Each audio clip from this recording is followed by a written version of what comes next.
반갑습니다. 송지준입니다. 상상도 하지 못할 끔찍한 그런 수법들로 세상에 정말 큰 충격을 줬던 조주빈 씨가 여러분도 잘 아시는 것처럼 전혀 예상치 못했던 새로운 인물들을 끌어들임으로써 이 사건 자체가 또 다른 국면을 맞이하게 됐는데요.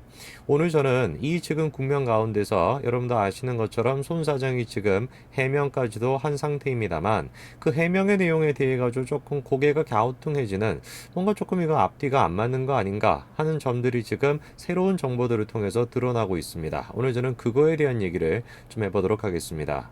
조주빈 씨는 결국에 포토라인에 서가지고 얼굴과 신상이 전부 다 공개가 되었습니다. 당시 이제 기자들은 조주빈 씨와 관련돼 가지고 여러 가지 질문을 했는데요. 그런데 그 질문에 대해 가지고 갑자기 조금 뚱딴지 같은 얘기를 꺼냈었습니다. 조주빈 씨가 나오자마자 첫 번째로 건넨 말은 이런 말이었죠.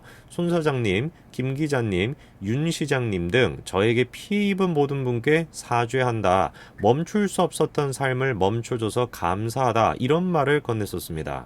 당연히 이제 우리가 저 장면을 TV로 이제 보고 있었을 때 많은 분들이 예상했던 것은 내가 이제 그 피해를 이제 끼친 사람에 대해 가지고 정말 사죄하는 생각을 갖는다. 앞으로 자숙하면서 뭐 살겠다. 뭐 이런 식의 반응이 나올 거라고 예상이 됐던 것인데 갑자기 뜬금없이 손 사장과 김 기자에 대한 얘기가 나와 가지고 야 이거 뭐냐 도대체 이 지금 세 사람 사이에 그리고 또 윤 시장까지 이 지금 네 사람 사이에 무슨 관계가 있는 거냐에 대해 가지고 여러 가지 이야기가 퍼져나왔었습니다.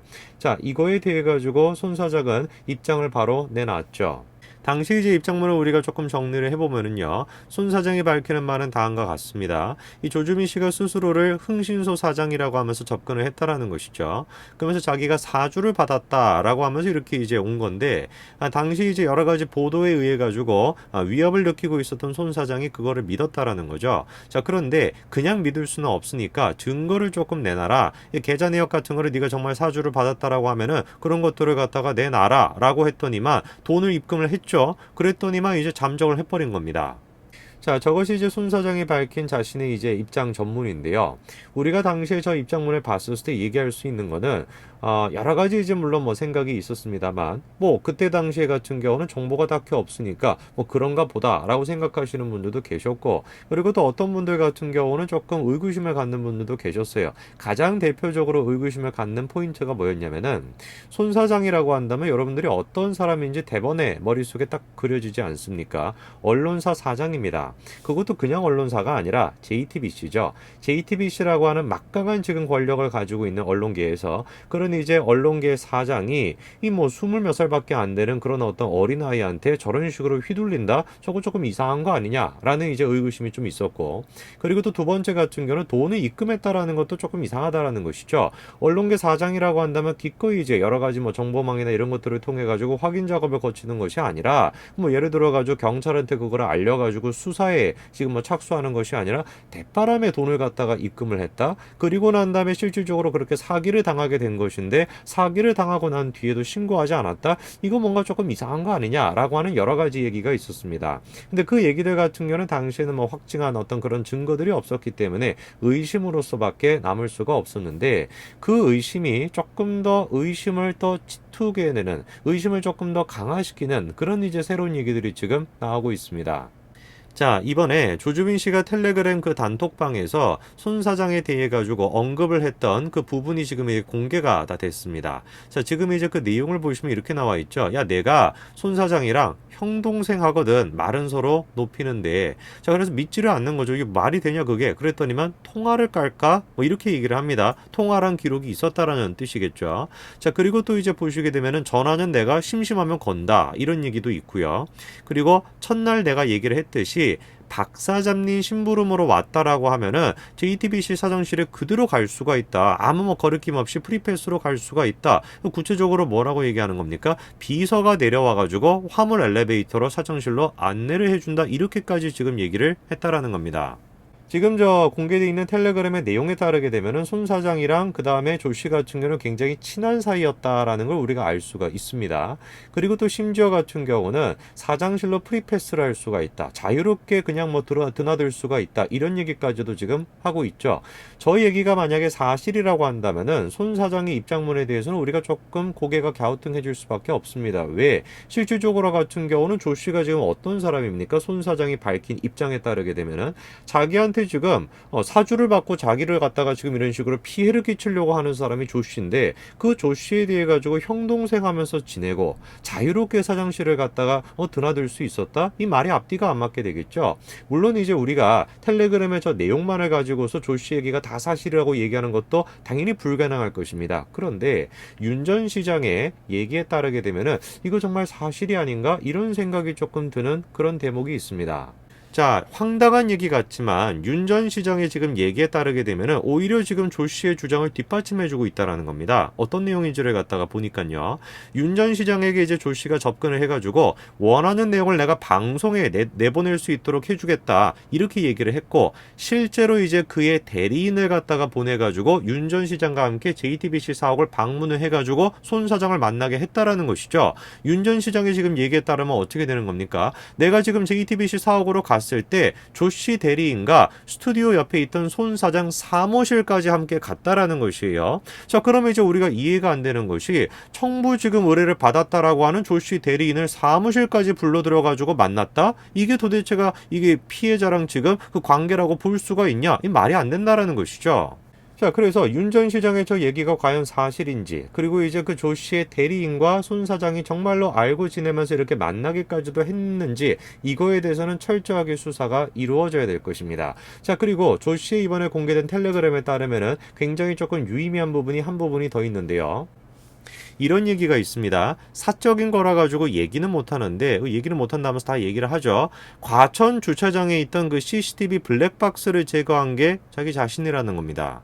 자, 바로 이 점 때문에 김웅 씨도 이 사건에 지금 연계가 되게 됐던 것인데요. 자, 지금 이제 조주빈 씨가 김웅 씨한테 이제 접근할 때는 뭐라고 얘기한 겁니까? 손 사장과 관련해가지고 제보할 영상이 있다. 저게 아무래도 이제 그 CCTV를 뜻하는 것이겠죠. 그러면서 이제 돈을 요구를 해가지고 실제로 김웅 씨 같은 경우는 1,500만 원을 송금을 했다라는 거죠. 자, 저것 때문에 지금 김웅 씨한테도 여러 가지 의혹이 있었습니다. 야, 그러면은 너 같은 경우도 마찬가지로 그런 식으로 돈을 갖다가 입금을 했는데 조주빈 씨가 잠적했다라는 거 아닙니까? 빈 이제 뭐 USB를 지금 줬다라고 알려져 있는 것 같은데요. 빈 USB를 갖다가 주고 잠적을 해버렸다라고 하면은 피해를 너도 당한 것인데 왜 너는 그러면은 법적인 절차를 취하지 않았냐? 이런 얘기가 많았습니다. 자, 그런데 이거에 대해서 김웅 씨가 자신의 유튜브 채널에서 이렇게 밝혔죠.